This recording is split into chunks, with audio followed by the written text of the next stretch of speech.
Hello.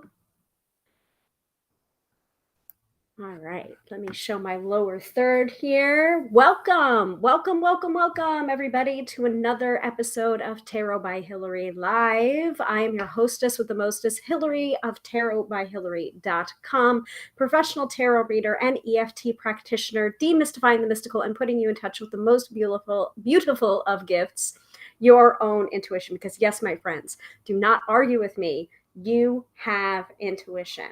So, for this episode of the live stream, we are finally going to be completing the Sabbat series of episodes by circling back and actually addressing the Sabbat of the season, which is the autumnal equinox or the autumn equinox that usually happens around September 20th, 21st, depending on the year.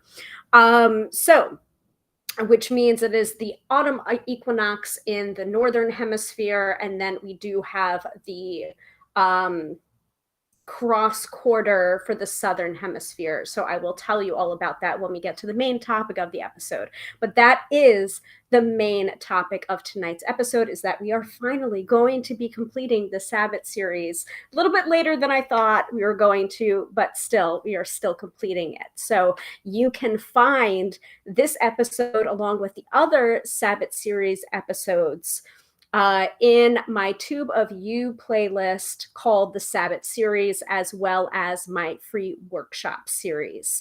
Also, I think I put this episode into the free tarot readings playlist as well, because we do have a ton of readings to do during this episode too, from the astrology at the top of the episode to the weekend forecast at the end of the episode, and also featuring the mid-episode reading for a lucky live viewer. So if you are interested in winning a free 3-card reading from me in the middle of the episode, you will have to stay tuned. So let me make sure I have my crawler crawling to remind you guys of that. You need to stay tuned to be considered for a live tarot reading from me in around the middle of the episode, probably around the 45-minute mark, if I'm going to be honest, because I'm trying to keep these episodes tighter. So Katie is here tonight. Hello to Katie. Leah is here tonight. Hello to Leah. And anybody else that happens to be popping in, please feel free to say hello. So the structure of these episodes, and I forgot to create a specific overlay for this, but it's basically the astro-weather from Teresa Reed's wonderful AstroBiz Digest, aka the Tarot Lady, for Friday, Saturday, and Sunday, so we can bring you into the weekend prepared, not scared, as she likes to say. Then the main topic at hand in the middle of the episode, the mid-reading episode, the mid-episode reading in the middle, and then at the end of the episode, we finish off with a weekend forecast, which is either a oracle card or a tarot card, whichever is tickling my fancy at that moment. So if that sounds good to you, please say hell yeah in the chat. I'm going to make sure that I have my hydration going. And whenever I take a break to chug my water bottle, I would ask you to do the same, because sometimes even when listening or learning about metaphysical topics, just drink your water. Hydration is very important. Hydration is very important for EFT, the emotional freedom technique, aka tapping. It's also incredibly important when you are giving a psychic reading or a tarot reading, or even when you are receiving a tarot reading or a psychic reading. Water, hydration, very important, especially as we are moving and discussing energy. So Katie is saying, hell yeah. So I am going to move into the astro-weather from Teresa Reed. I am also going to display the information if you would like to get your own copy of a subscription to the AstroBiz Digest. So I'm going to go ahead and drop that. Hold on. Come on. Display, darn you. Hold on one second there. Gotta scooch on over. and show that. For some reason, I don't have the, there we go. That's better. Different views going on here. So this is the AstroBiz Digest from Teresa Reed, aka the Tarot Lady, and you can subscribe to it yourself to get astrology for the month, for the week, both the Astro Babble and in layman's terms. On my live streams, I like to open up the episode with the astrology from the AstroBiz Digest for Friday, Saturday, and Sunday, because we don't want to give away the entire farm. If you like what you are hearing, please subscribe. Get yourself a subscription to the AstroBiz Digest. It's $99 for the year. It is well worth purchasing. So, given that, let me display this since Katie is ready. And let us start with the big thing going on in the skies right now, which is Mercury retrograde. Mercury is still in retrograde and will continue to be in retrograde until, I believe, October 2nd. So we talked all about that retrograde. What was it? Last week. We talked about Mercury retrograde last week because that was the topic of last week's live stream, was all about Mercury retrograde. Not only did we talk about Mercury retrograde, but we also, I also pointed you to my newest podcast episode, which is also more in depth about Mercury retrograde and specifically what's going on within this particular Mercury retrograde to look out for. Today's newest episode of the Tarot by Hilary podcast is another episode in the Major Arcana in Depth series, focusing on the Empress card, which is the fourth tarot card of the Major Arcana at numbered 3, because remember, the Fool card is numbered 0. So the first card of the Major Arcana in the tarot is always numbered 0, the Fool.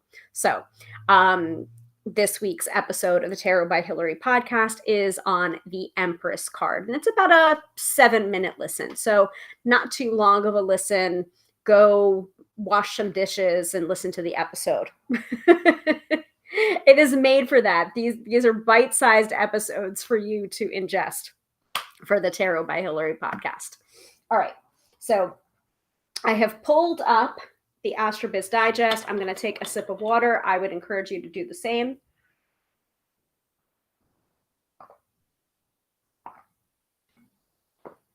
Or take a sip of your beer or your wine or your tea or whatever libation you're currently having.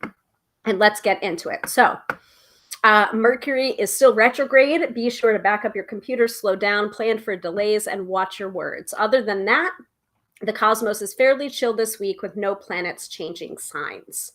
So on that, given that, we will talk about Friday, today, September 16th. So Friday is challenging, so be ready to pivot as the day grinds on. A Moon-Mercury trine at 5:36 a.m. Eastern Standard Time is super duper for meetings, live streams, or popping off newsletters. And that is the reason why I scheduled the newest episode of the Tarot by Hilary podcast to drop at 5:36 a.m. this morning. It's also stellar for writing. So if you happen to be awake at that time, get on it. Venus square Mars at 2:49 p.m. brings the whiners and online critics out in droves for the rest of the day. Do not feed those trolls and take nothing personally. At 6:21 p.m., so that just happened about 20 minutes ago, the sun opposes Neptune, casting a cloud over the evening. Deception and gaslighting gum up meetings, and the media is fixated on malarkey. The moon will conjunct Mars at 8:52 p.m. and square off with Venus at 9:18 p.m. Two aspects that spell nothing but trouble. Although this day begins on a fabulous note, the rest is a shit show. So today, Friday, September 16th, is a power day for Gemini and a weak day for Sagittarius. Let me make sure that I have my computer plugged in, especially during a live stream during a Mercury retrograde. That would not be good if we lost power at this time. There we go. And let me fix my bazoombas as well. Fix my bra. All right. So that is what's going on for Friday. And I am going to hide this. Any questions so far before I move on to Saturday and Sunday?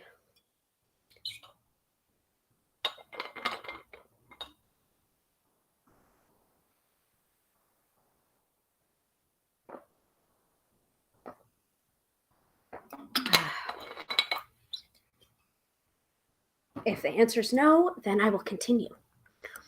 Okay. Saturday morning is excellent for writing progress thanks to the Moon-Saturn trine at 7:04 a.m. Get up early, hit the keyboard, and watch the words flow.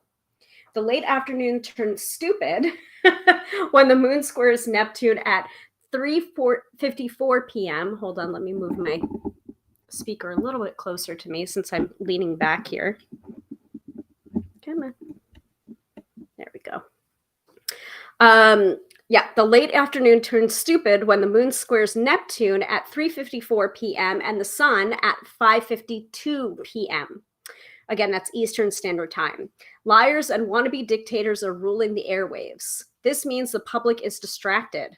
You might be too. The Moon is also void at 5:52 p.m., the perfect excuse to close up shop. Sunday's Cancer Moon elevates feelings and intuition. Trust your business gut, or your gut in general, in any and all decisions.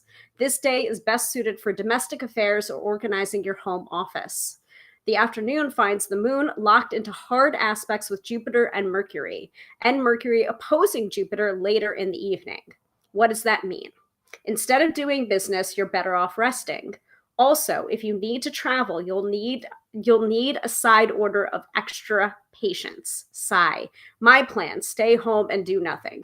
Unfortunately, I have plans on Sunday, so I will keep that in mind.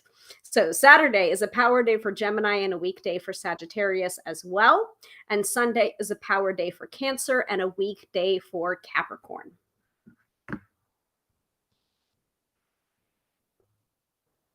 So before we move on to the main topic of tonight's episode, which is about the autumn equinox, different rituals you can do, both secular and spiritual, I'm going to open up the floor for any questions. If you've had a particularly shitty Monday or Tuesday, or you're not quite sure why Wednesday was a little bit weird, or people were not communicating great. I mean, like, you can always take Mercury retrograde in stride, and that's probably going to be the answer. But if you want more specifics, I am open to checking out the Astro Biz Digest for you and giving you a small snippet of why that might have been the case. And I'll give that about a minute before we move into tonight's episode. And while I'm doing that, I'm going to put on my lipstick. So I'm going to use the camera as a mirror.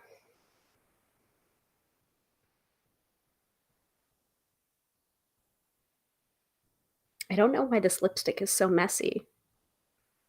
Maybe it's just melting everywhere. And in case you're wondering, this lip color is called Speak Your Mind, and it's Moxie from Bare Minerals.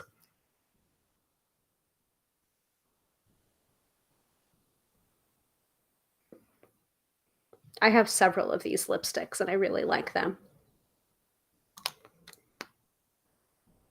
Yeah, this one's Bare Minerals, Speak Your Mind. I wanted to say it was like a bubblegum pink, but it's not quite that. All right, so I'll put that over here.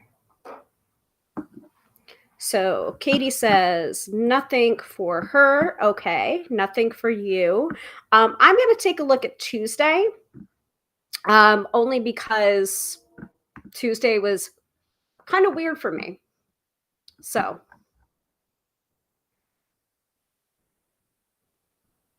interesting. Moon in Taurus, where it rests for a few days. Ideal for handling your finances, updating records, investing in necessary things and creative work. Also divine timing for real estate issues or collecting money owed. No aspects today, which means you're free to do your thing and do it well. Just remember, there's no need to rush. You've got time. Power day for Taurus, weekday for Scorpio. That does not help me. Thank you, but that does not help me. And that does not accurately describe what my Tuesday was like. So sometimes it's not always a match. All right, is everybody ready for talking about the autumn equinox? Please give me a hell yeah in the chat. And if it is your first time, if it's your first time tuning in, let me know where you're tuning in from, okay? I am broadcasting from the beautiful state of New York, in which we finally have sweater weather. Oh, and this is Instant Crush from Half Caked, I think is the name of the company. That smells really nice. I like that one. Okay. So Katie actually says, Thursday evening was odd. Okay. Thursday evening. I will take a look at Thursday evening. Then we will move on to the autumn equinox. And I will grab the two books that I usually use to reference when we're talking about Sabbats in the Sabbat series. So Thursday, the moon was void at 8:59 a.m., which means this day was best for tidying up your office or finishing odds and ends. Once La Luna enters Chatty Gemini at 4:16 p.m., it's go time. This moon favors meetings galore, networking events, writing your face off, and cleaning out the old inbox. Have at it tonight, and you'll be amazed at how much you can accomplish or who you might meet. And that was a power day for Taurus and a weekday for Scorpio as well. Yeah, power day for Taurus, weekday for Scorpio for Tuesday, Wednesday, and Thursday. So, and then remember that Friday was challenging. So, it feels like maybe Thursday into Friday, it could have been the moon void, which usually you don't get a lot of traction when there's a void of Chorus moon. Does that help, Katie? Let me know.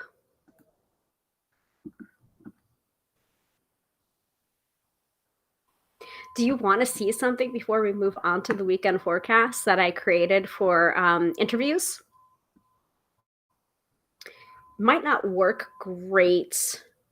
Like, just pretend that this is someone I'm interviewing. And I'll show you the overlay that I created. And I used Sophia's name as a just a placeholder, considering she was the last person that was on the episode. Let me show you. See. So if I'm broadcasting, here's me, and then my guest would be on this side right here with their name tag below it. See, I thought I had done this. Hold on a second. Let me see if the crawler makes things a little bit cleaner. There we go. And then I can change the lower third as needed. What do you think? Do you guys like it? I can change the border, but I wanted to be able to have labels for the people that I was interviewing. I like it. I haven't been really working with overlays lately because I just haven't had the time to like update them. Let's see, which one's this overlay? That's the one that I did for when I did the top 5 Oracle decks. So that's kind of cool. I can go in and fix it really quickly or create one really quickly, but I figured, and this is one, if you guys have been with me for a really long time, you should be really used to this one, I think. Yeah. Should be used to the stars. Yeah. Thank you, Katie. I'm glad. It looks, yes, show it. Okay, so yeah, yes, thanks, the void moon. Doesn't have to be something you're scared of necessarily, much like the Mercury retrograde. It doesn't have to be something that you fear. It's just something that you have to learn to work with. But usually, when the moon is void of Chorus, you really can't get much done, or nothing really takes during a void of Chorus moon. Yes, I agree. Labels are good because before I was just displaying the expert's name on the lower third, and now I have specific labels. So that's pretty nice. I thought so. Um, okay, cool. Yes, I like the stars as well, Katie. So this is one of my old school overlays that I started using a while ago when I first started using Be Live, my third party live streaming app. And but when I started to display some stuff, it would get in the way of what I was trying to display, especially when I was trying to teach. Like, for example, when I was teaching about the fives and the sevens of the tarot, or the court cards, and I was trying to upload a court card so that I can display the differences between the King of Cups versus the King of Wands, and how those look together. It kind of gets in the way. I'll show you. Scooch. See? I mean, like, that's a good example because, like, say something was in the top corner, and it was being blocked out by my logo. That would kind of suck. And then on certain platforms that I stream to, I already do have the logo on the bottom right of the stream. So sometimes it's like overkill on the logo, but sometimes it's not. So anyway, I'll keep the stars up and running since I don't plan to really display much tonight. So, okay, are we ready to talk about the autumn equinox?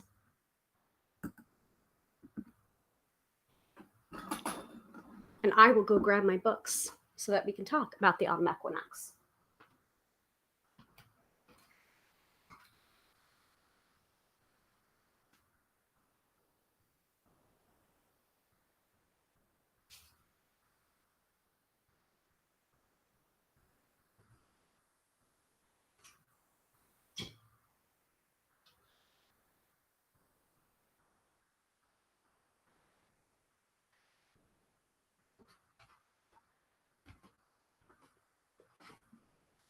Okay, I have my books here. So the description of tonight's episode, just pull it up really quickly to quote from, if you're not able to look at it right now, from wherever you're tuning in from, whether you're tuning in from the Tube of You or the Book of Face. It is part of the Sabbat series, talking about the pagan holiday, or sometimes not so pagan holiday, of the autumn equinox. And of course, as always, I'll give you the brief astro weather at the top of the episode. We did that already. We just did that. And also the weekend forecast at the end of the episode. And don't forget about our newest feature, which is the mid-episode chance to win a free reading with me live on the broadcast. So that's a very compelling reason to tune in and stay tuned in live for these. But as always, I do have replays available for you if you're not able to tune in with us at 6:30 p.m. Eastern Standard Time on Friday nights. But it's always more fun to be in these live. I feel like it's more fun to be in these live. So Katie says, yes, please bring on the autumn equinox. Okay, I will. So for the Sabbat series of episodes, and again, we do have a playlist available for you if you want to look into the other Sabbats of the Wheel of the Year. On my Tube of You, there is a playlist that just says Sabbat series, and you can check out all of the episodes. And I believe there are 2 episodes on Yule. So I've been doing the Sabbat series for a really long time, and for some reason, I was just not in a good mood. I think it was this time last year. Hold on. Yeah, I think it was this time last year, I was just not in a good mood, and I was just like, I don't want to do it. I don't feel like doing an episode on the autumn equinox. Maybe I just wasn't feeling very grateful about the autumn equinox, or at that time in my life, I wasn't feeling very grateful. Now, looking back a year later, I can kind of understand why, what energies were happening at that time, what situations that I was going through at that time to make me not feel very grateful about my life and how it was going. I'm very happy to say that I'm not in that same headspace as I was a year ago. Thank goddess. And I did change my circumstances quite a bit so that I'm a much happier person doing meaningful work. So that might explain some of the reason why I didn't do an autumn equinox series and I never completed the Sabbat series, but we are doing it tonight. And yeah, also Katie, you're right. That's possible as well. That Mercury retrograde was knocking me over too. Because that sounds about right. That Mercury was in retrograde at that time too. That's quite possible. But there were other factors going on. As much as I would love to blame Mercury retrograde for everything, go back to last week's episode. Not right now, but when you have time, go back to last week's episode on Mercury retrograde, or go back to the podcast episode that I released last week on Mercury retrograde. And it just tells us the things that we should be focused on, the things that we should be looking at, the things that we should be reviewing, the issues that are coming up to be healed finally, once and for all. So I can't say that I'm not entirely ungrateful for those lessons, because now I have tons of gratitude, and autumn equinox is like one of my favorite holidays because I think of it as witches' Thanksgiving. That's just me. Remember, caveat for this workshop and these episodes. Hold on, let me actually make sure I've got my color settings correctly on here. That is just my opinion. All thoughts expressed in the Tarot by Hilary live stream are my own and not necessarily conducive or in agreement with the platform that you might be seeing it on. Anyway, so autumn equinox, I think of it as the witches' Thanksgiving. And I think of the next Sabbath that's coming up after the autumn equinox is Samhain, which is the witches' New Year. So I really consider the new year to be October 31st, Samhain, rather than in January. So there is the secular New Year and there's that witches' New Year. So, but autumn equinox to me is witches' Thanksgiving. So it is a lot of themes about being thankful, being grateful, and also, some of the foodstuffs that come with it too. Like I know our coven is celebrating not only autumn equinox this weekend, but we are also coming together to reunify our coven, which we do every single year, where we have our unification agreements, our tenet of beliefs, and what keeps us running as a coven, and what we do believe and what we don't believe and what we agree to,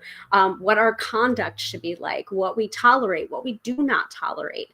All of that gets discussed around autumn equinox as well, because we've just found that is when we like to do our unification and rededicate ourselves to that group mind.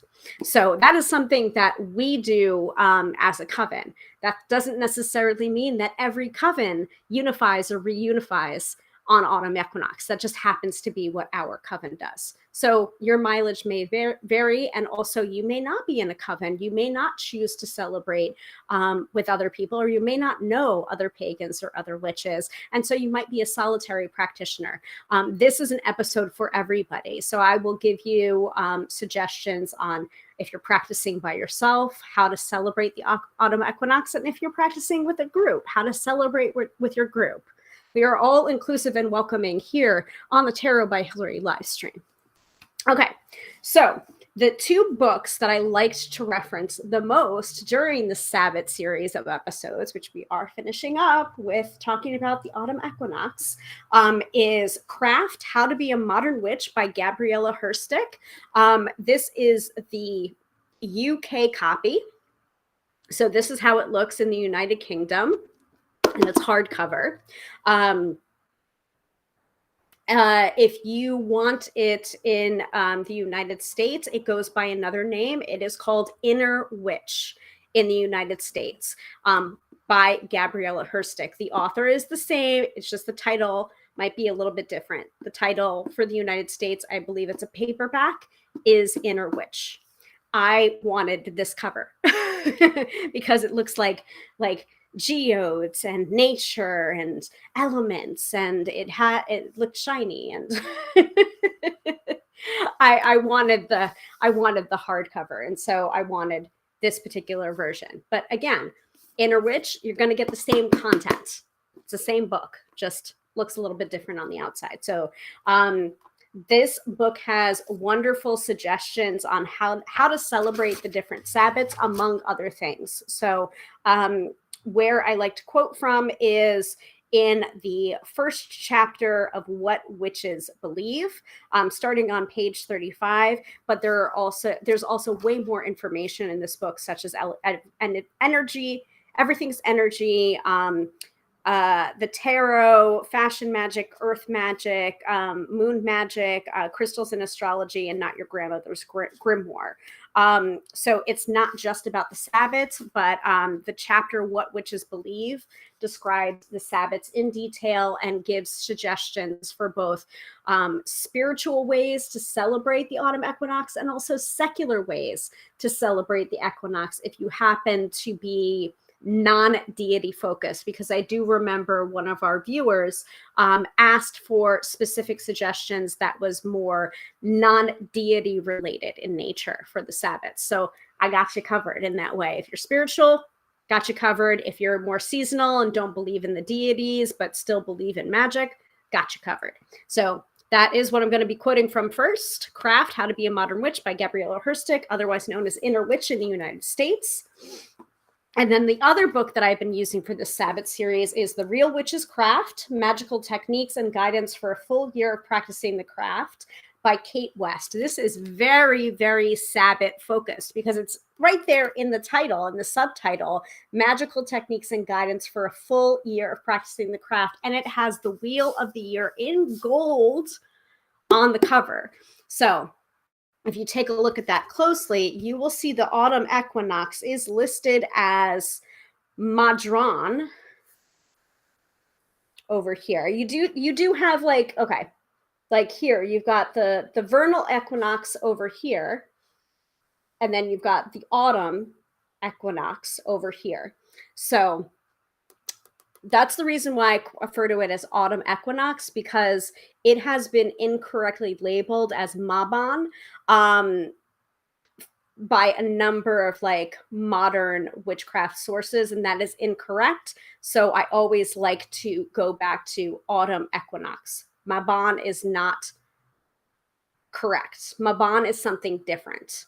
I don't remember exactly what Mabon is right now. I believe it is another celebration that is Welsh in nature, but I don't think it's necessarily, I think there has been an incorrect conflation of autumn equinox and Mabon in the past by modern witches, and that is incorrect. So I'm trying to help balance out some of the misinformation. So over here, you have the autumn equinox, right? And then across from it, you have the vernal equinox, otherwise known as Ostara or Iestra. Again, sometimes I don't pronounce things correctly, and it is not necessarily to offend people. It's just I learn mostly from books, so sometimes my pronunciations are a little bit off. It is not intended to offend. So this is the cross quarter from autumn equinox, which means in the Northern Hemisphere, we are celebrating this one.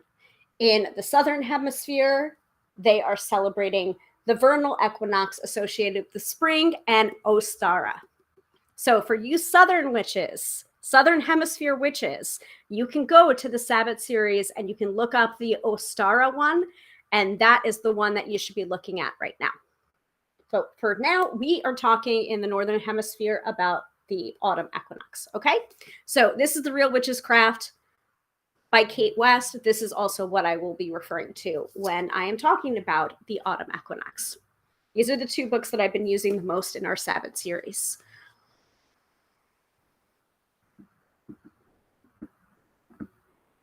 And I see that hate speech and judgment is alive and well over on the tube of you. Please ignore any comments that you happen to be seeing as they come up on the tube of you channel, if you happen to be tuning in from there.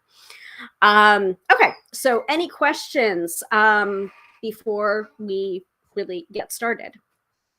And at the 45-minute mark, I'm going to see who's here and who wants to be considered for a free live reading for the mid-episode reading. And I see that my husband, Mr. Tarot by Hilary, is waving to me off camera. Yes, dear. Phil and Brenda over at Prime. Oh, okay. How long are you guys going to be there? That I don't know the answer to. He literally texted me like 5 minutes ago. Okay. So I'm letting you know that. I will text you when I'm done. I'll leave the light on. Yes, please leave the light on, the door open. Thank you. I appreciate you. Okay. Brief appearance or vocal appearance by Mr. Tarot by Hilary, letting me know that he is going out and leaving me in peace to keep broadcasting this episode. Anyway, any questions before we move into actually talking about the autumn equinox? Because if you have some preliminary questions or it's just like, I think the autumn equinox is there, talk a little bit more about Mabon. I can't talk a little bit more about Mabon because that's all I know is that verb, that name is not correct when we talk about the autumn equinox. I'm trying to right a wrong or right some misinformation.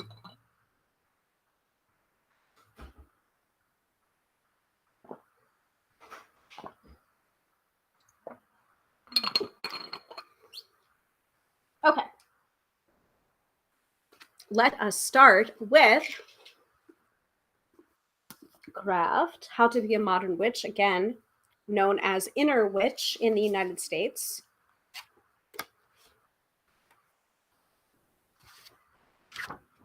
And I have turned specifically to the autumn equinox. See, here in, I'm not going to repeat this because it's autumn equinox, but here, even in Inner Witch Craft, there is references to Mabon conflated to the autumn equinox. That is incorrect. Just going to say that. So I'm going to give you the information, and I'm going to leave out that word because that's not correct. I believe that is Welsh. And actually, I'm going to look that up really quickly. What is Mabon? If it's not the autumn equinox. Let's see what our friend, the internet, has to say.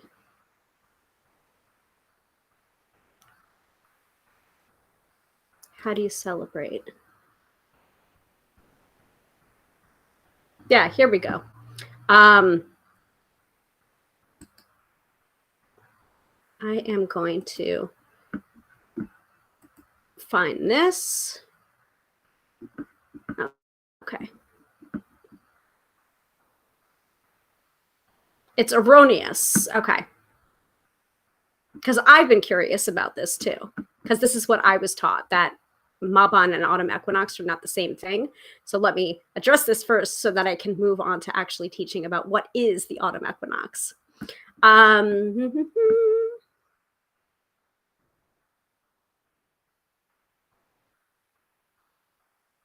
And by the way, Southern Hemisphere witches, the autumn equinox for you is the 21st of March, around the 21st of March. Um, It appears time and time again to point out an erroneous association that first appeared in the 1970s and which, despite numerous attempts to rectify over the years, still perpetuates itself within modern paganism. That being the usage of the term Mabon as an alleged alternative name for the autumn equinox. So according to this is according to the book Dancing the Sacred Wheel, A Journey Through the Southern Sabbats, published in 2014. I just want to get the name of the author here.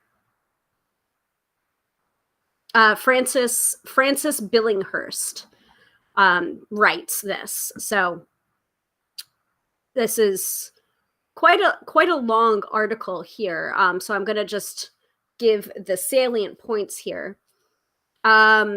Within modern paganism, the autumn equinox is often and erroneously referred to as Mabon. In his informative book about the origins of British seasonal folk traditions, hold on, let me move this off my leg because my leg's falling asleep. In his informative book about the origins of British seasonal folk traditions, Stations of the Sun, British professor Ronald Hutton mentions that it was in fact American author Aidan Kelly who coined the term Mabon for the autumn equinox, something that Kelly acknowledges in Crafting the Art of Magic Book 1, A History of Modern Witchcraft 1934 to 1964. His reasoning behind this naming was to conceptualize the Sabbats for the modern pagan. While this may be a good thing, it begs the question, one that is often alluded to in many modern books, well, who or what is Mabon? So yes, there's a connection to Welsh or Wales. The Welsh collection of myths known as the Mabinogion.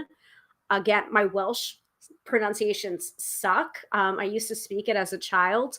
Actually, my aunt would ask me questions in Welsh and then I would answer in English. And that's actually one of the few regrets of my life, that I was being, a saucy brat and would answer in English, because I used to speak Welsh enough to understand it, but it has not retained because I didn't use it. So sorry to my aunt about that. Sorry, I was a little bit of a brat because I regret it now. Anyway, Mabinogion, which John Matthews states means tales of youth. There can be found the story how so bad at Welsh pronunciations, how Clwys one Olwen, who is believed to have first been written down around 990 CE from an even older story. In order for them to win the hand of Olwen, it is necessary for him to perform a number of tasks set by her father, the giant Ysbadden. One is to enlist the houndsmanship of Mabon ap Modron Mabon, the son of Mordrin. This is no easy task in itself, for Mabon was apparently abducted when he was only 3 days old and no one had heard of him since. Our Welsh hero enlists the aid of his cousin Arthur, as in King Arthur from the Arthurian legends, who sets off with some of his knights to locate the mysterious missing Mabon. The search leads them to confront and question various animals, which are said to be the oldest and wisest in all of Britain. Finally, they are led to the salmon of Lin Lu, who recalls a great evil, or Clin Clu, because it's a two L's, I think, has the sound, who recalls a great evil. He carries them to a prison in Gloucester, where Mabon is being held, and from there they rescue him. Anyway, there's a story of Mabon. The story of Mabon ap Modron is described as the story of the birth of the miraculous divine boy, born to a remarkable or significant divine mother. The word Mabon ap means divine son, whereas Modron means great mother, from the word Madrona. So Mabon being, there does appear to be seasonal. The timing of the story appears to be seasonal, with Mabon being a solar child. Further hints are provided throughout those Welsh myths, where Mabon resurfaces in different guises. such as the son of Arianrod and the son of Rhiannon and Rhul. In the story of Rhiannon, we learn that Mabon was born on May Eve, Beltane or Beltane in the northern hemisphere, which is when the ancient Celtic calendar was believed to have commenced.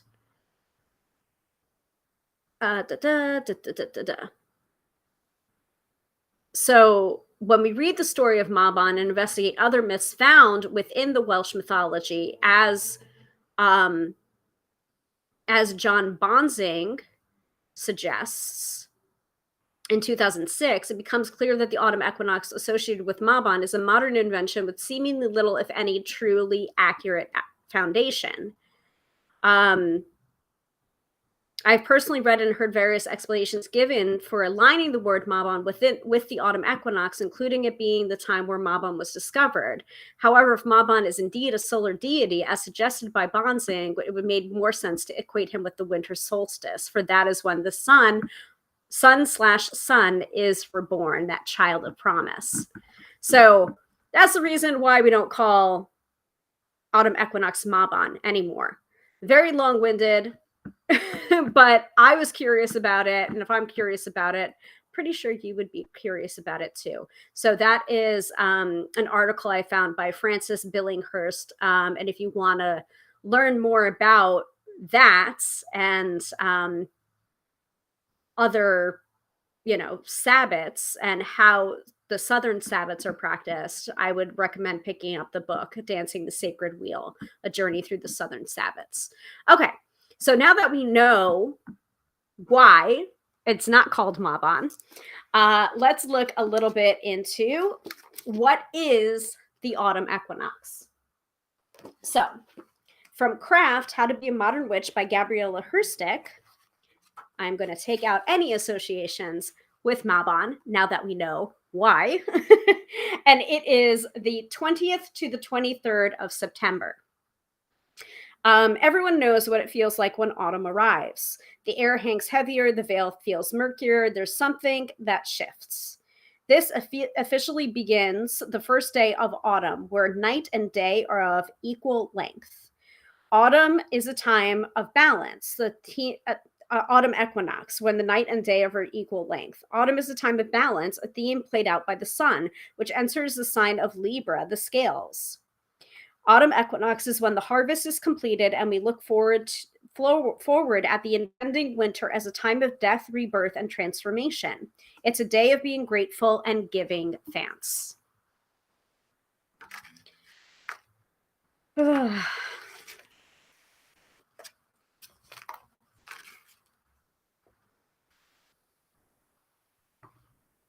So the autumn equinox is a time to see the abundance set before us so that we can enter the darkness and await the transformation that's promised there. The autumn equinox is when we allow ourselves to begin to transform into our fullest selves. This is like the witch's Thanksgiving Day, where we say thank you to the universe for all of her abundance. So some ways to decorate your altar, if you want to create an altar for the autumn equinox: squash and gourds, leaves, acorns, seeds, nuts and pine cones, feathers, anything that makes you feel rich and grounded. An ear of corn was said to be at the center of the Eleusinian mysteries, and this may be an addition to your altar if it calls to you. The 10 of Pentacles card may find its way onto your altar as well if you want to incorporate some tarot into your magical practices and your altar setting.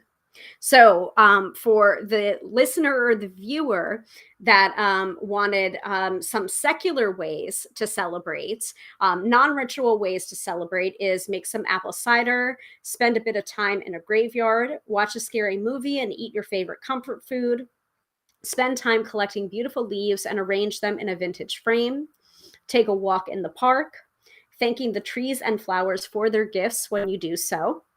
Make a list of everything you're grateful for and thank the universe for it. And I would also add to that, not only making some apple cider, but going apple picking as well. That is something that a lot of people do at this time of year when the apples are ready to be picked, when they're ready to be harvested. And actually, I think that is on the agenda for our unification and our autumn equinox celebration with my coven this Sunday, which is always a private private Sabbat. So I have mentioned in previous Sabbat series episodes some of the ways my coven celebrates personally. And some of the Sabbats, so there are 8 Sabbats of the year. And I believe 6 of them we do public events for, and 2 of them that we keep to private or friends of the coven, friends or family members of the coven. And autumn equinox is one of those private Sabbats.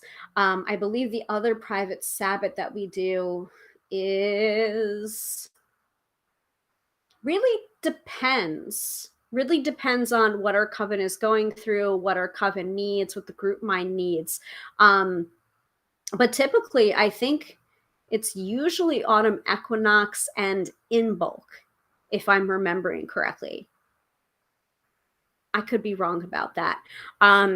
From one of our regular viewers is also the high priestess of our coven, so she'll have to weigh in on that if she happens to be watching tonight or watching the replay.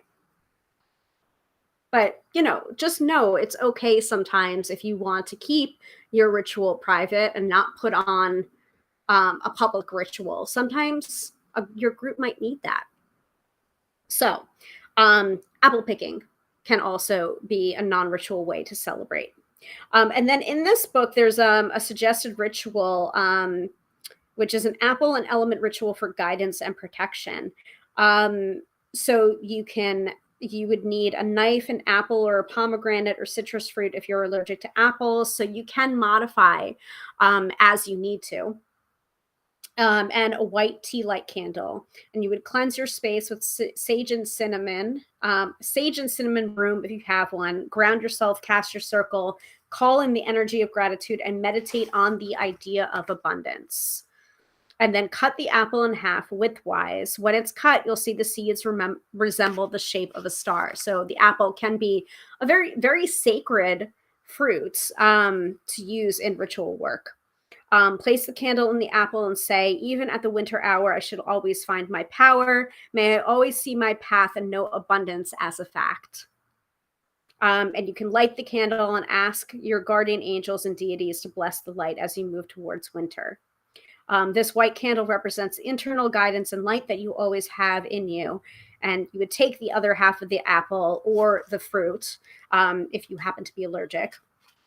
And then you would take a bite and say, element of earth, may I always feel your protection. And as you take a bite, you would say the next phrase. Element of air, may I always feel your guidance. Bite. Element of fire, may I always feel your passion. Bite. Element of water, may I always feel your support. One more bite or the rest of the piece and say, element of spirit, may I feel the cosmic thread connecting me to you. May I see your light whenever I need it, so mote it be. Because remember, it's not just 4 elements. There's 5 elements: earth, air, fire, water, and spirit. That's part of the reason why I wear this pentacle, to remind myself of that. So that is a suggested ritual from Craft by Gabby Herstick, also known as Inner Witch in the United States, and some suggested ritual, non-ritual ways to celebrate and how to decorate your altar, and what autumn equinox is about. See, I'm still trying to catch myself and not call it Mabon because it's not Mabon. We know the reason why now. So any questions before I move on to The Real Witch's Craft and what this book has to say about autumn equinox? And if you happen to be on the tube of you right now and you're seeing Drek,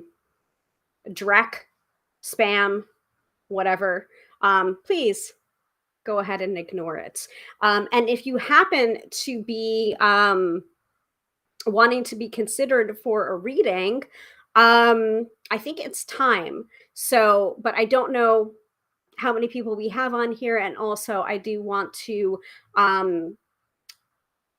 give this opportunity to people who haven't been read yet. So, Katie, I believe you're viewing right now, but you had the mid-episode reading last week, right? So I will switch things up here and say, if you would like to be considered for the mid-episode reading, and if people don't answer within a certain time frame, then we just won't have one this week. And that's just how it's going to be. So let me move this so I can keep my hands free.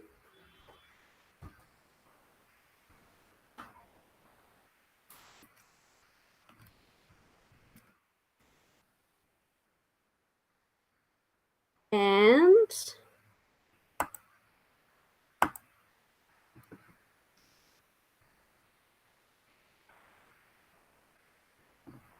let me add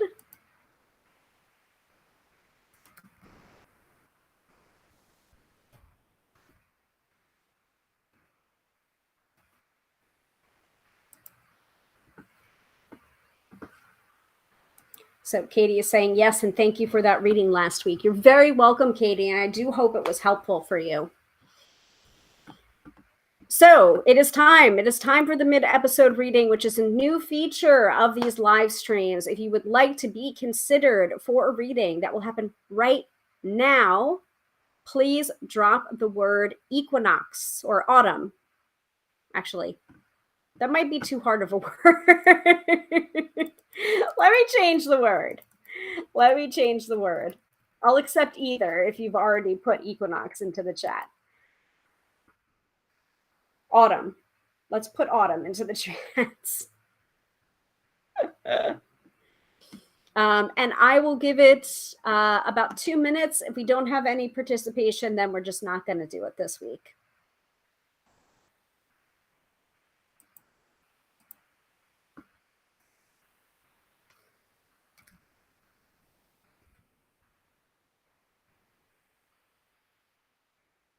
All right. 2 minutes on here. Okay. So while we're waiting, let me go ahead and drink some more water.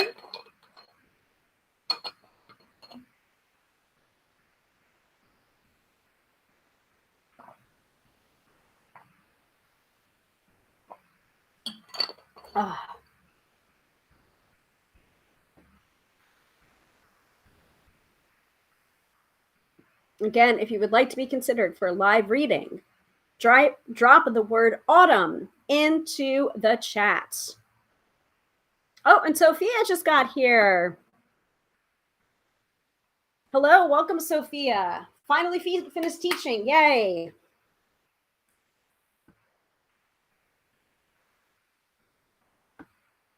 And Dina is also here. Hi, Dina. Sorry about the trolls. Sorry about the spammers and the trolls. I have no idea what's going on right now, but I am not displaying their remarks because some of them are straight up hate and some of them are straight up spam. So Sophia is in the running for a free reading that will happen right now. Katie is not participating because she just won one last week. Yeah, some trolls happening right now. So Sophia is in the running. Dina, if you want to be considered for a live reading, drop the word autumn into the chat.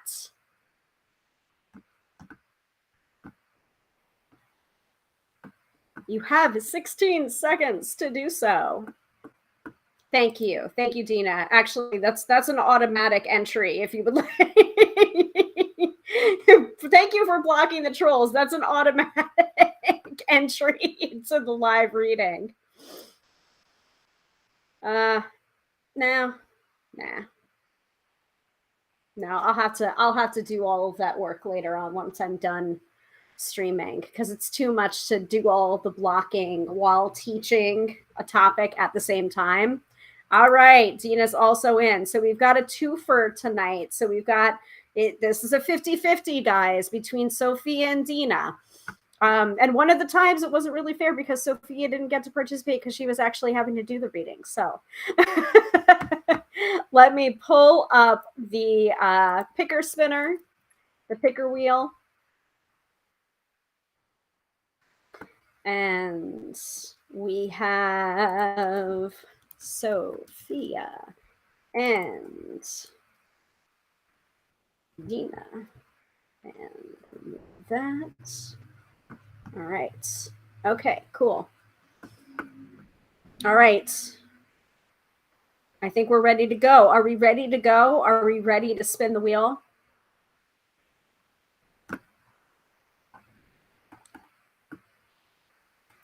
Are we ready to spin the wheel? Let me go ahead, share the screen. Share tab audio. But that's not, That's very kind of you, but we will let the picker wheel decide. Let's let the picker wheel decide. Okay.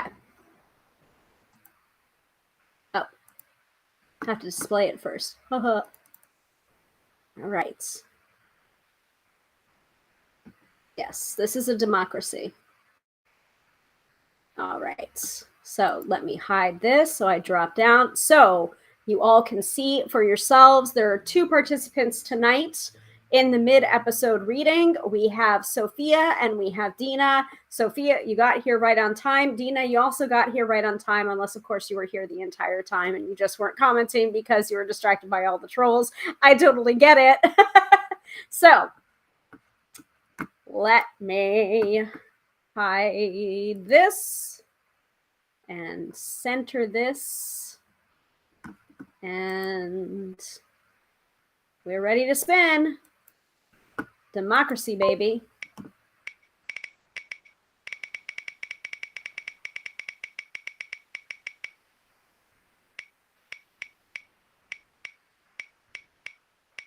Could we flip a coin? Yes, but where's the fun in that?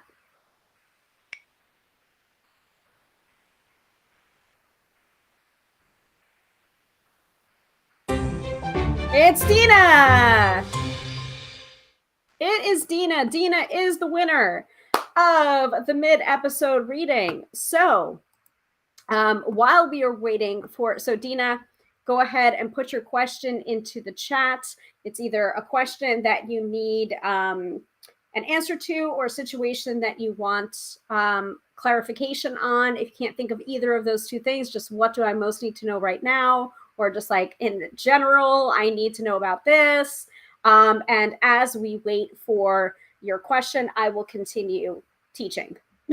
Or actually, I will continue grabbing the deck. I'm going to grab for the Sorcery Underground Fortune Telling deck because that is the deck of the month. So let me go ahead and hide that and stop sharing. Thank you very much for participating, everybody. And for those of you who are just tuning in or watching the replay or want it, like, that sounds cool, I want to know how to participate in that, you have to be here. You just have to be here live every Friday night, 6:30 p.m. Eastern Standard Time. This is when we do it. Let me do the lower third, the crawler. And yeah, this is the way to do it, is to be here live. That's the only way. And if you are interested in getting a reading with me, never fear, you can always book one at tarotbyhilary.com. That is Hilary with one L. And that is the way to book a reading with me. Phone, Zoom, Skype, email, in person if you happen to be in the same geographic area. I'm in Westchester County, New York, so I will travel to the city. I will travel to some parts of Connecticut and New Jersey and New York within about a half-hour radius from my general location. But you can also get a Skype or email or phone reading with me, and it works just as well, I promise. Or Zoom. Okay, so Dina's question is in. Well, let me hide this.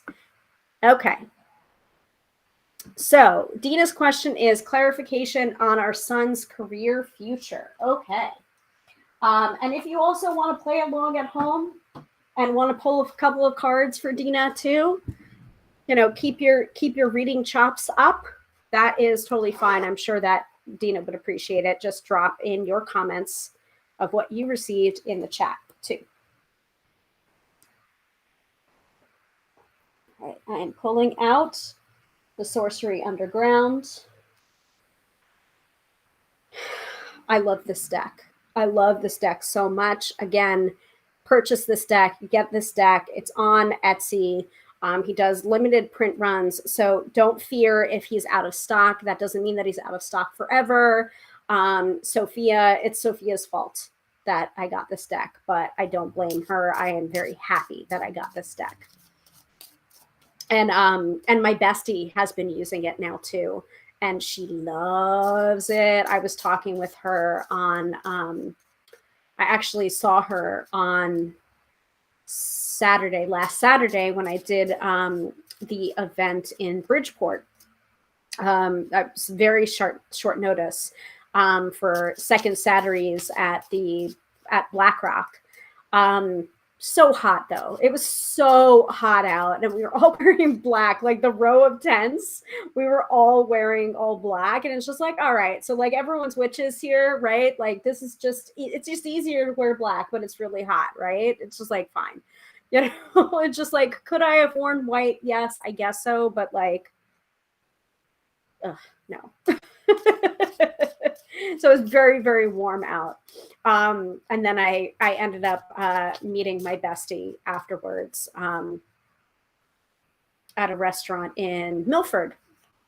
So drove over there, had a wonderful time with her, and we were talking a little bit about this deck right here, which she got at my suggestion, which is actually Sophia's suggestion. So she's been working with it. She fucking loves this deck.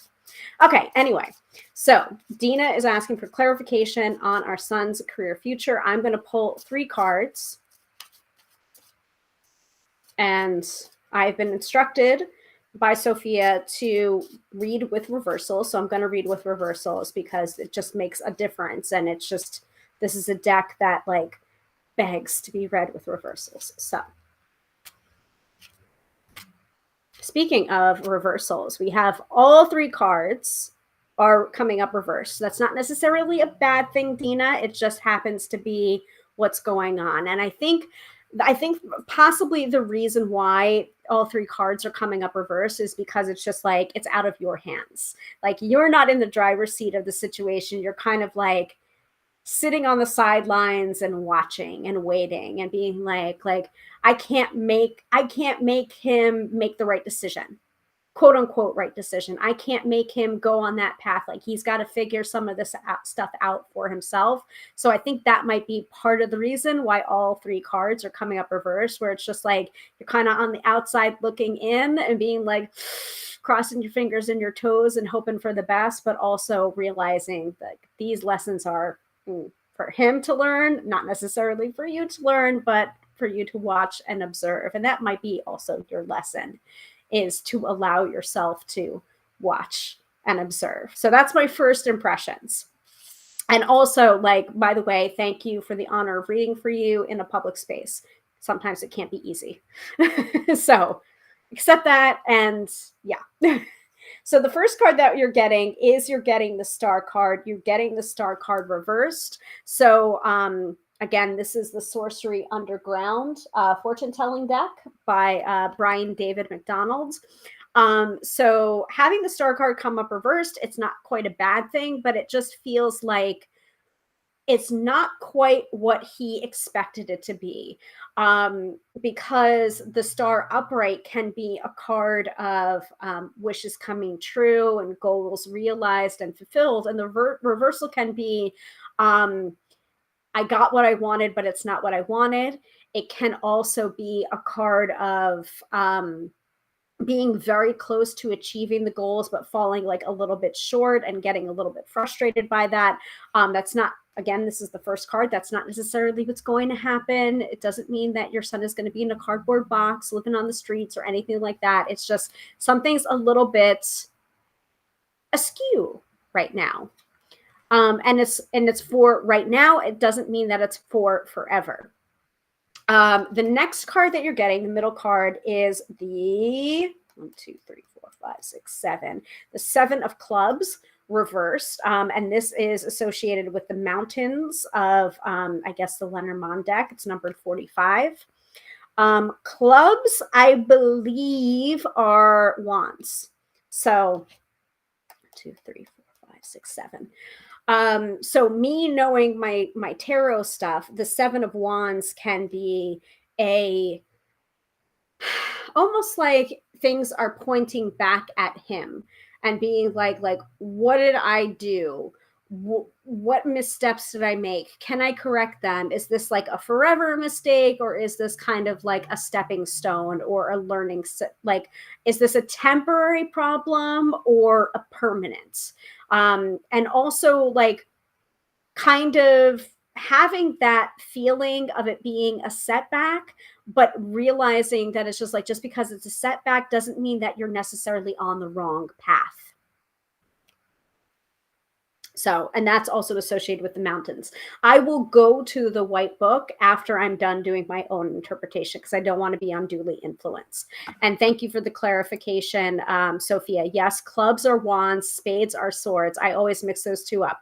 See, here's the way I know. It's because I always think of that song from Sting, Shape of My Heart. I know that the let me warm up. I know that the spades are swords of a soldier. I know that the clubs are weapons of war. I know that diamonds mean money for this art, but that's not the shape of my heart. So that's how I remember. And I also put that into my first book as a pull quote. Hopefully I won't get sued by Sting. Anyway, so yeah, spades are swords, clubs are wands, diamonds, pentacles, and hearts are cups. Got it. Anyway, short sinking break. That's, I think, all I have to say on the 7 of clubs and the mountains, where it's just like, just because there's a setback doesn't mean that it's like you made the wrong choice, or you're on the right path, or you're on the wrong path. I will go back to the guidebook. And then the last card is the Chariot card reversed as well. So it's just like there's definitely been some hiccups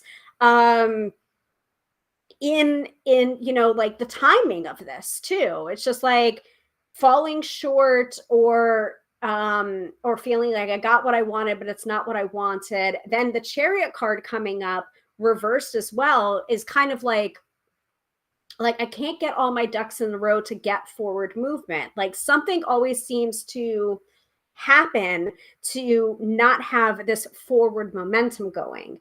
And I don't, again, like it just seems to be happening in quick succession. So it's just like, does this mean like this career is doom and gloom? It's just like, not necessarily. Like not everything is a sign that portends doom and gloom. It's just like, just things that haven't been working out quite the way everyone expected.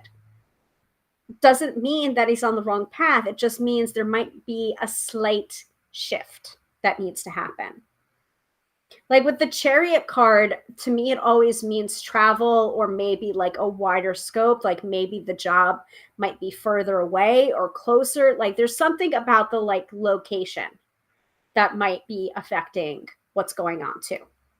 This is a beautiful card. I'm going to show it to you. I'm going to show it to you upright.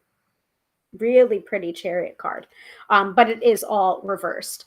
So let me go to the book. Before I go to the book, Sophia, yes, clarified for me and also said, buy Hilary's book and copies for all of your friends and family. I'll do the cha-ching, cha-ching. I told you I need a soundboard. I need a free soundboard. Zuri says, wow. Zuri says, hello, catching the live. Yay. Welcome, Zuri. Okay. So Dina's giving feedback. Funny, as he is healing from foot surgery. Oh, well, that explains some of it, and not yet in college. So it might be that there's just this trouble deciding, and sometimes that's a really good thing if you haven't decided your major yet, because for the people that decide the major, sometimes they have to shift their major, afterwards, like 2 years in, and then it's just like, oh my god, did I just waste the last 2 years, and now I have to change my focus, and now I have to do extra time because I didn't do the specific classes that I need to change my major to this. So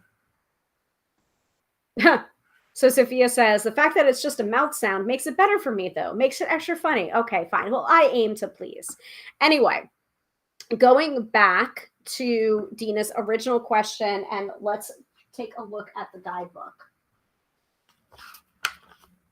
So, first card was the star reversed. And remembering that the star comes after the tower card can actually help a little bit too, where it's just like I don't know if the foot surgery was expected or unexpected, but it's just like that feels like the tower moment. The healing is happening now in the star. That could be another. Right, exactly. Yes, a setback is a setback, not always a setback. Tarot too literal. Okay. So yes, the stars, reverse, pessimism, denial of opportunities, a closed mind, ignores potential, mistrust, method, outside at dusk, draw a 7-pointed star and name each point for something you're grateful for. Make a wish on the first star you see, and wandering stars count. And that's interesting. Isn't that interesting that it says name each point for something you're grateful for? And we were talking about the autumn equinox and talking about gratitude practices, because I think of it as the witch's Thanksgiving. That's very interesting. Okay, so the middle card is number 45, also reversed, the 7 of clubs. The 7 clubs, a mountain. Reversed is a failure, or a failure to live up to potential, giving up or giving in, or buckling under pressure. And the advice card, not necessarily something that you can do right now. The advice card says, take a hike or climb a mountain. I don't know. Maybe that's what happens in order to result in the foot surgery. I have no idea. The mountain card may be quite literal in this case, because sometimes, like you said, the tarot can be a little literal. The Lenormand can be very, very literal. And then the last card is the Chariot reversed. So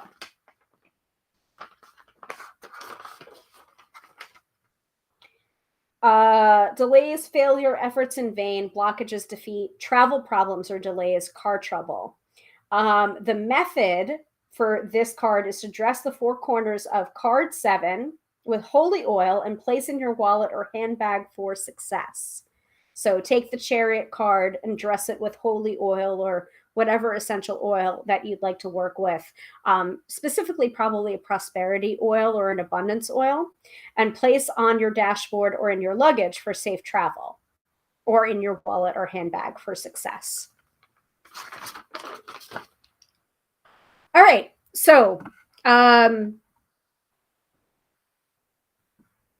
any feedback you would like to give me, Dina, for your reading, let me know in the chat. It was my pleasure to read for you from the Sorcery Underground for the mid-episode reading for tonight. And we will continue talking about the autumn equinox. And I would like to, yes. So Dina, you need to check out one of the latest episodes that we did, one of the replays. So she's asking, that deck is a Tarot Lenormand mix. It is called the Sorcery Underground Fortune Telling Deck.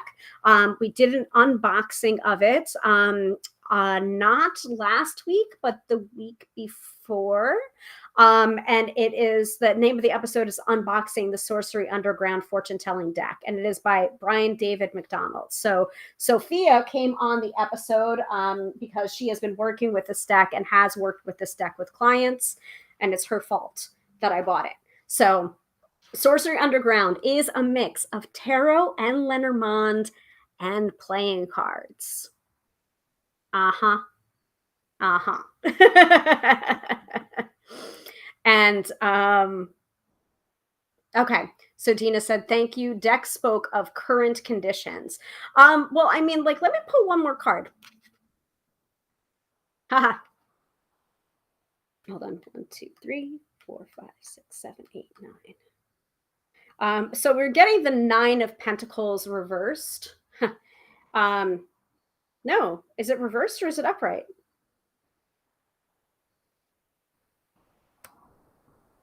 I think that's upright. It's upright. So one more card for you, Dina. Since you did ask about future. So I think, yeah, you're getting this one for clarification and more towards the future. I think that's the 9 of Diamonds, which would be the 9 of Pentacles, number 61.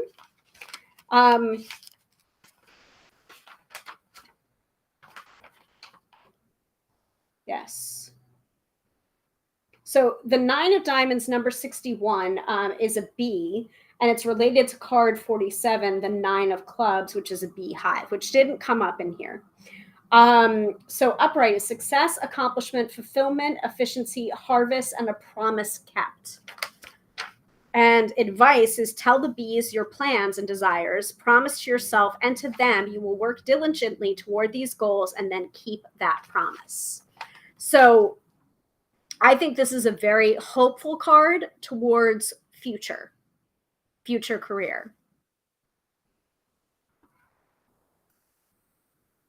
Yes, even reversed, it speaks to getting getting out there.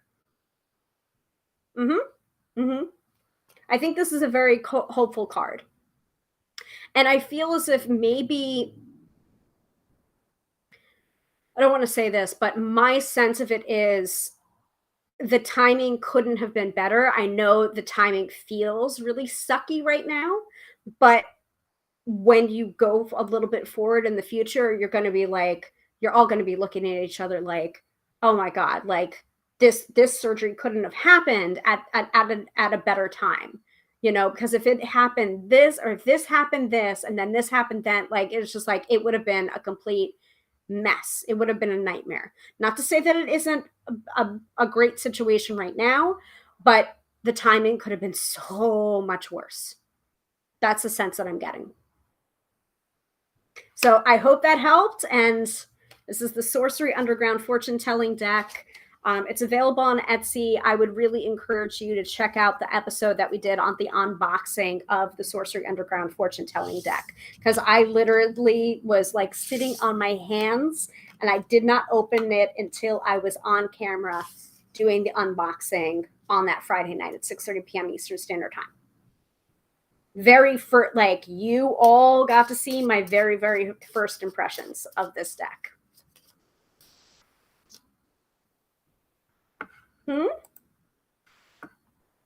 You're very welcome.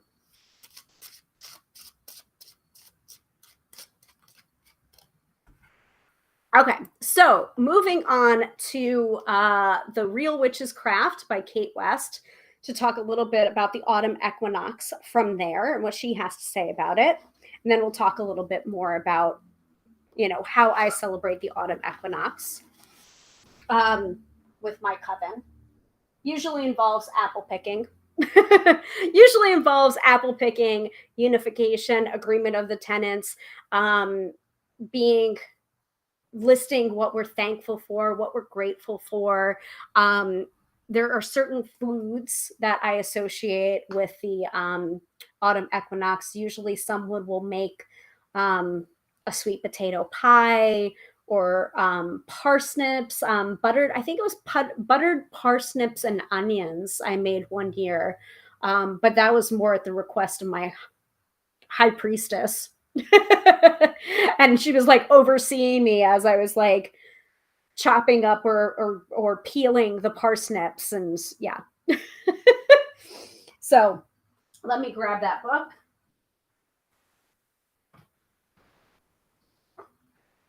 There's also this wonderful what is it? I can't remember what it is, but one of my coven sisters or former coven sisters would make this like amazing apple cake. Oh, I don't even know what it's called, but it was just, were they like apple cupcakes or apple something muffins? They are incredible. Melt in your mouth. I'm like, so you're coming to Autumn Equinox, right? Right? Are you bringing the baked goods? I'm just like, is the food really the reason why we get together for ritual? Like, no and yes. No and yes. So the Sabbats. So autumn brings, again, quoting from The Real Witch's Craft by Kate West. Our lives today are so restricted by the need to earn a living and fit in with the world around us that we have lost the option of living in a seasonal manner. And even if you are part of a farming community, the seasons will have become blurred by the introduction of year-round farming techniques, varieties of crops, fertilizers, chemicals, etc., all intended to maximize land use. But in the craft, we can find both the time and the way to stay in tune with these seasonal flows, and that is by celebrating the Sabbats. And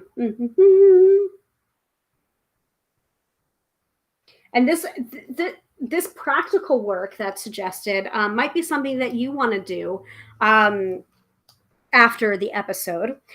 Take a sheet of paper for each of the seasons of spring, summer, autumn, and winter, and on it write all the things you feel relate to each season. This might include the signs of the season, weather, plant growth, animal life, etc., and also include your preferred activities and/or sports, chores, or tasks, and more abstract associations such as colors, scents, and so on.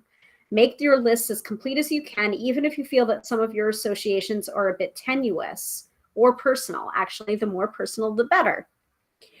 Put the list to one side for a day or two and then review it and add the sort of spell you feel might be most appropriate to each season. It may be best if you do this before reading on so that you can compare your thoughts with those which follow. So not dissimilar to me reading off the cuff before going to the guidebook on a deck that I'm working with. Because you're going to have your own personal associations with each season, with each Sabbat, with each ritual, with each altar. I mean, like if you associate the autumn equinox with pumpkins, and then another person associates the autumn equinox with apples and cinnamon, and they hate pumpkins, well, they're probably not going to put pumpkins on their autumn equinox altar because they don't like pumpkins, you know? So remember your personal associations. And you know, like I think of the autumn equinox, I think football. Like I think of American football. Like the football season has just started. I think about crisp air and crisp weather and having to air out my sweaters. You know, I think about my pumpkin spice latte. I'm sorry, I am that witch and that bitch. I think about all of these different things, and it doesn't necessarily have to be on these lists, the list that I just gave you from Craft by Gabby Herstick, or from this book even, in order to make it onto your altar. There could be some personal associations that are not in this book that can be completely acceptable for your autumn equinox or whatever Sabbath that you're celebrating. So do that practical work that's suggested by Kate West, and see if not only about the associations that you have and the spells that you might do at those Sabbats, or what you would equate to doing those spells, but also consider which Sabbats you find to be most holy or restful that you don't do magical work on. You just honor the Sabbat. You don't have to do a spell at every Sabbat. Sometimes the Sabbat might require you to rest or relax or give yourself some self-care or just be present with loved ones or with family.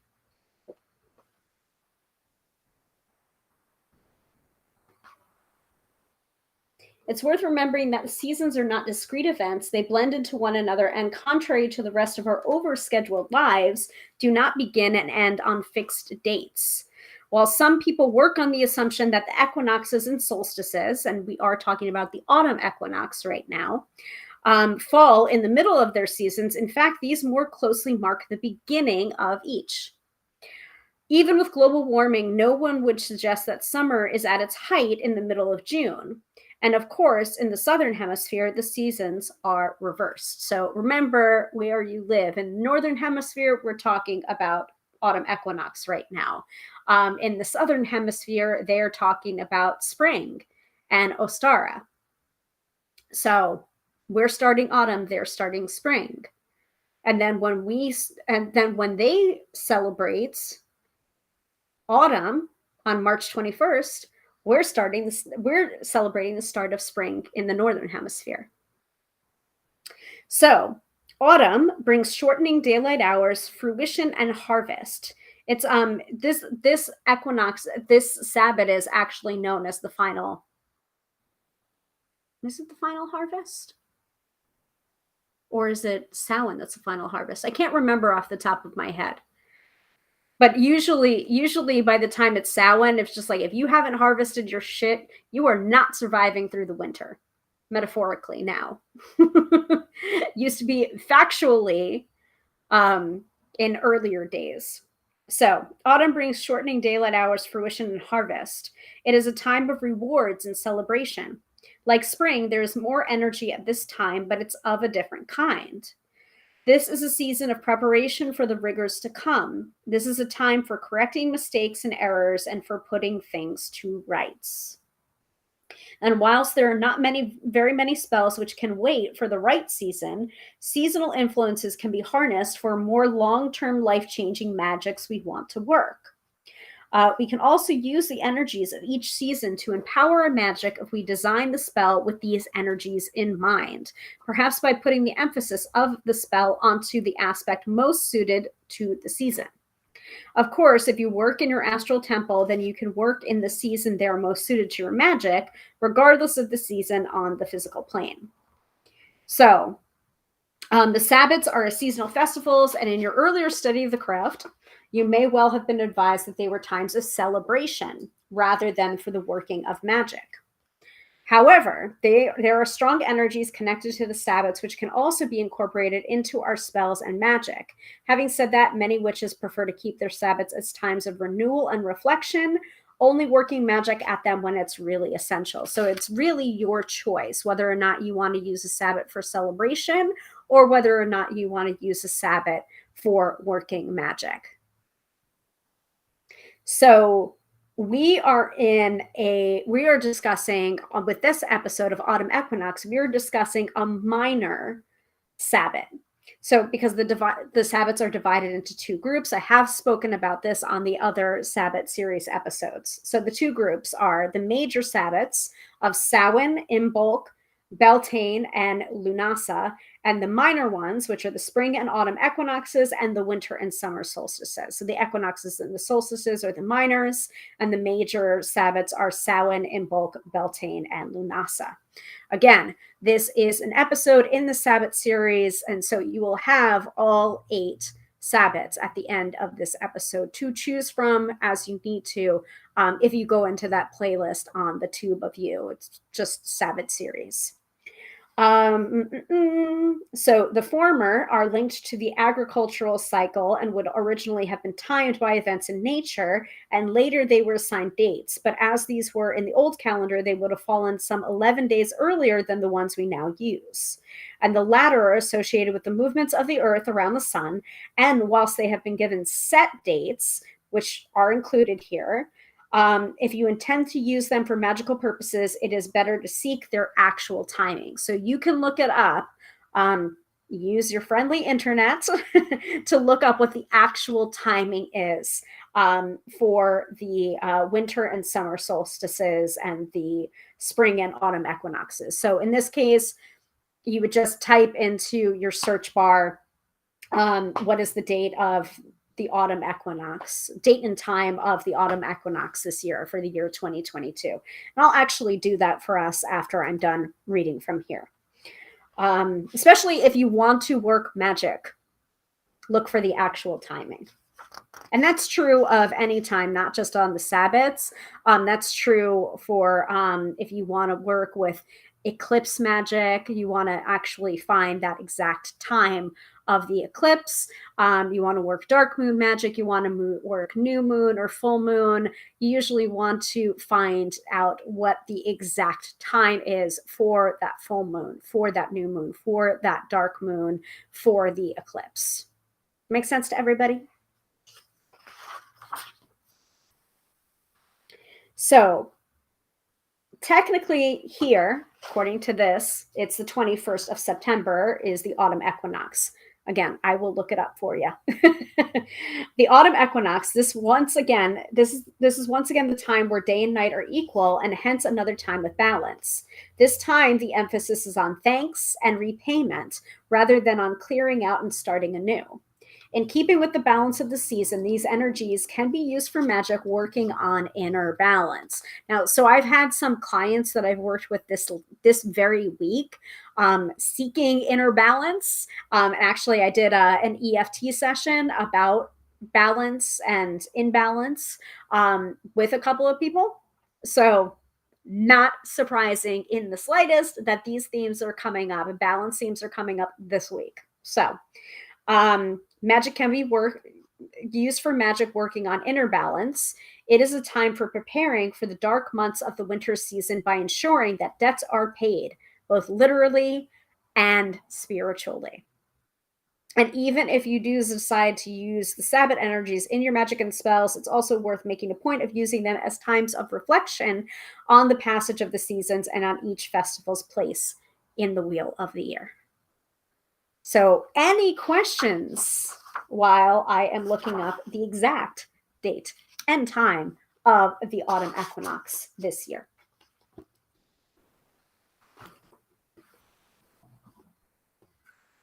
Because I'm going to look it up.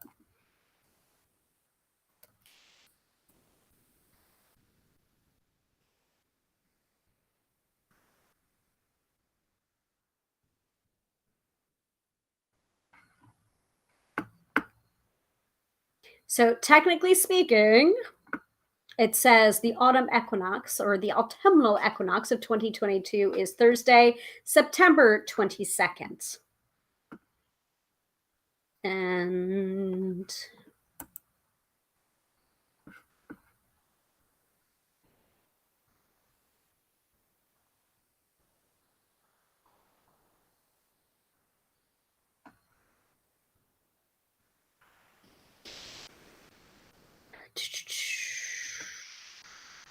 '22nd.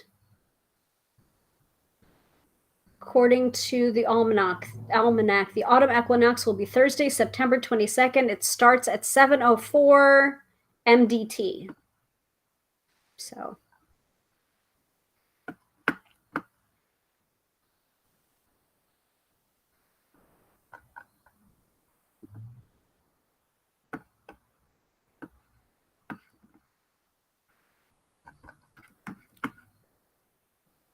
date of time of autumn in Eastern Standard. I'm going to go with EST.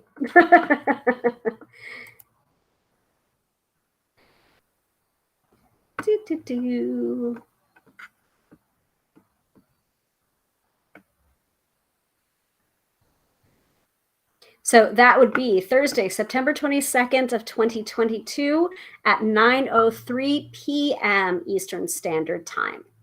So if you really want to work exactly on that moment, you have your timing now. So Dina says, I did get 2 of Pentacles and a Libra Oracle card today. So balance is highlighted. There you go, Dina.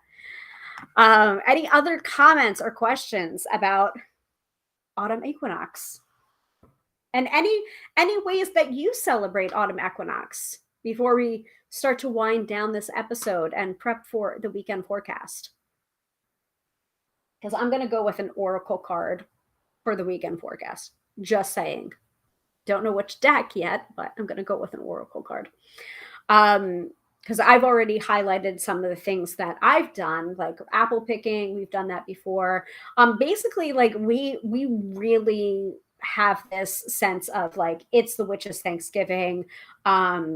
For past autumn equinoxes, we've gone over to each other's houses. We've included our families in that and basically said like it's witch Thanksgiving.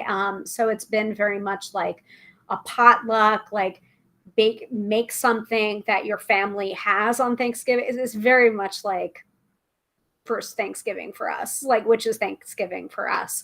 And it's a time of like hanging out and being with each other and appreciating each other. Gratitude.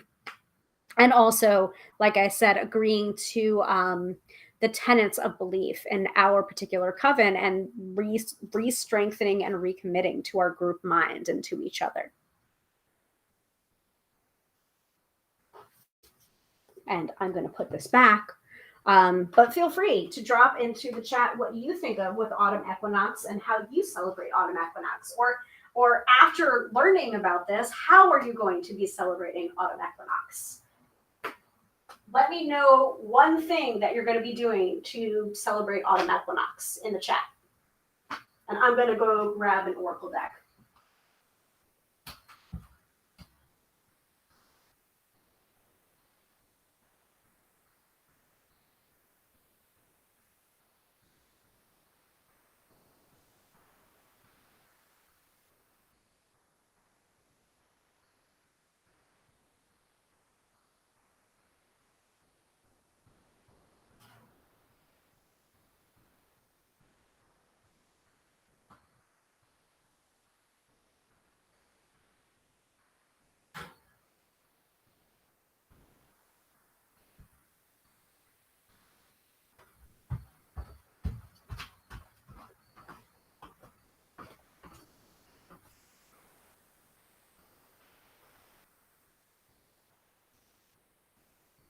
How are you going to be celebrating? Let me know in the chat. And then we'll do the weekend forecast.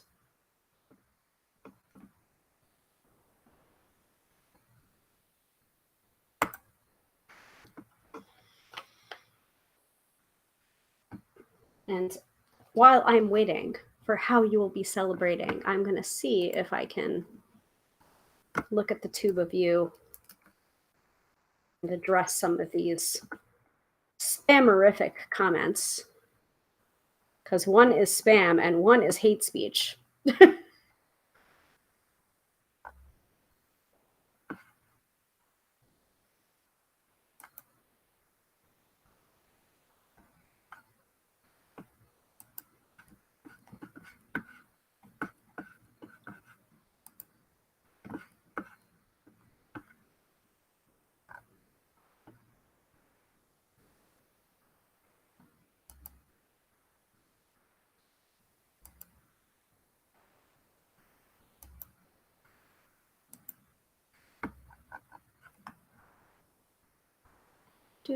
Do.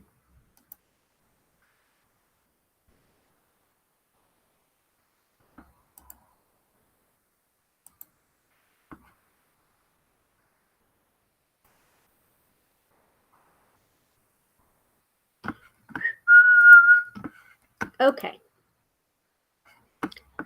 So Dina says, journaling and oddly feel the need to visit ancestors at their grave.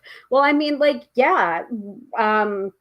Gabby's book talked a little bit about visiting a graveyard as part of the autumn equinox. Now, is it technically considered more Samhain than autumn equinox? Like maybe, but also if you're feeling called to do so, then you're feeling called to do so. I mean, I was walking home on Tuesday night from the movies with a group of people, and we passed by a graveyard, and I gave respect and reverence at that graveyard. It wasn't open at the time, but I gave respect and reverence um, when I passed by there. So it's those energies are happening. And also, I've been doing a lot of journaling lately too. Not just typing into the computer, but also physically journaling and playing with stickers and different colored markers. So it's just like I've been doing a lot of inner child work lately, which to me, it feels very connected to the autumn equinox, like using my inner child work to balance. Yeah, to balance, to find my balance.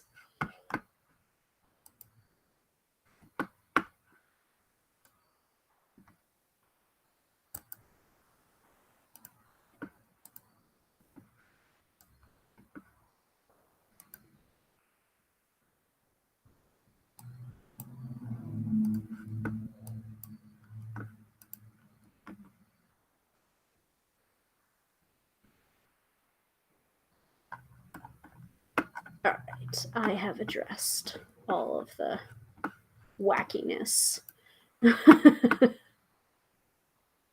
All right, are we ready for the weekend forecast? Any other ways in which you celebrate the autumn equinox, or ways that you are going to celebrate the autumn equinox that I may have suggested, or you may have gotten an idea from in this particular episode? Otherwise, we're going to move on to the weekend forecast, and I'm pulling from the Spirit Junkie Affirmations deck.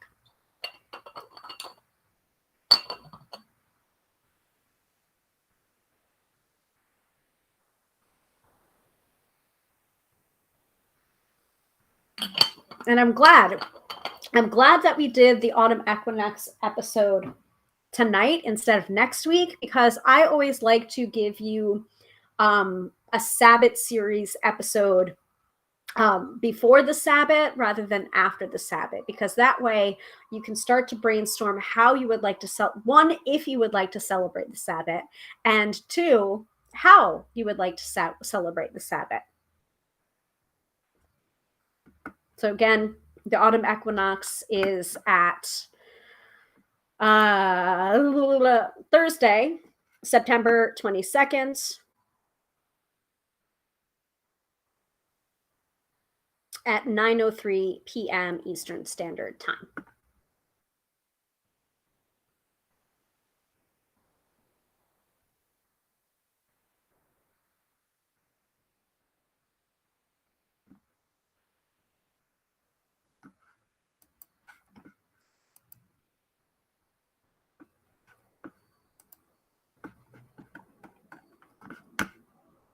All right.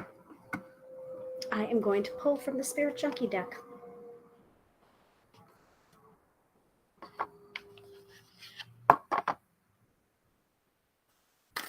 What do we most need to know for this weekend? Besides the usual cautionary tales about Mercury being in retrograde and leaving time for travel.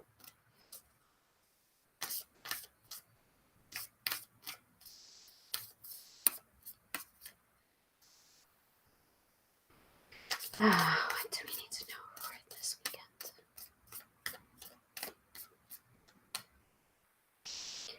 Okay.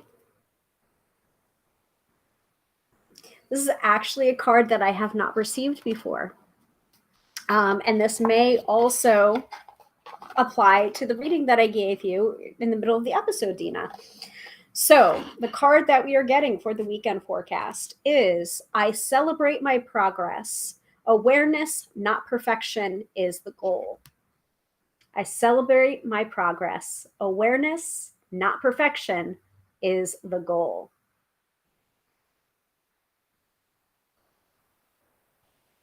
I love this card. Such a nice little card. I love it. Okay, that's it. That is tonight's episode on the autumn equinox, and we have completed the Sabbat series. Thank you. Finally. Thank you all for having patience with me about that. I know it hasn't been easy, and now we have all 8 Sabbats that you can refer to. You can refer to these workshops whenever you need to. 3 p.m. in the afternoon, 3 a.m. in the morning. You can always refer to them. So again, that is the Sabbat series playlist on my Tube of You channel. And if you have not subscribed, you really need to subscribe and click on the bell for updates whenever we go live. But you know that we usually go live every Friday night at 6:30 p.m. Eastern Standard Time. So Katie said that's actually a good lesson. Yes, I agree. Dina said nice and thank you. You're very, very welcome. Katie says good night, thank you, and have a good weekend, everyone. Same to you, Katie. I hope you have a good weekend as well. Yeah, so remember, we do these every Friday night at 6:30 p.m. Eastern Standard Time. I'm not quite sure what we're going to be doing for next week's episode. I will take a look-see and get back to you on that. Hopefully we're with enough time that you're able to tune in. But either way, we're doing an episode whether or not we have a topic, because we do it every Friday night, 6:30 p.m. Eastern Standard Time. So once again, I am Hilary, professional tarot reader, demystifying the mystical and putting you in touch with the most beautiful of gifts, your own intuition. Because yes, my friends, do not argue with me. You have intuition. Have a wonderful, wonderful night and a good weekend. And I will see you again next week. Same bat time, same bat channel. And please, if you would like to book a reading with me one-on-one, tarotbyhilary.com. We have different reading options available for you. Not just tarot readings. I also am an EFT practitioner. So if you want to find out more about tapping, go to my website, tarotbyhilary.com. Use the top navigation to find out more about EFT tapping, to find out more about the podcasts that I do, both Card Slingers and my standalone podcast, the Tarot by Hilary podcast. And also, did you know that my book is coming out in November? You can pre-order it now, and you can find out more about that also using the top navigation. Just go to book. Pretty simple, or you can use tarotbyhilary.com/book to find out more information about that. Until next time, I will see you Friday at 6:30 p.m. Eastern Standard Time. You all stay fabulous, okay? All right. Bye.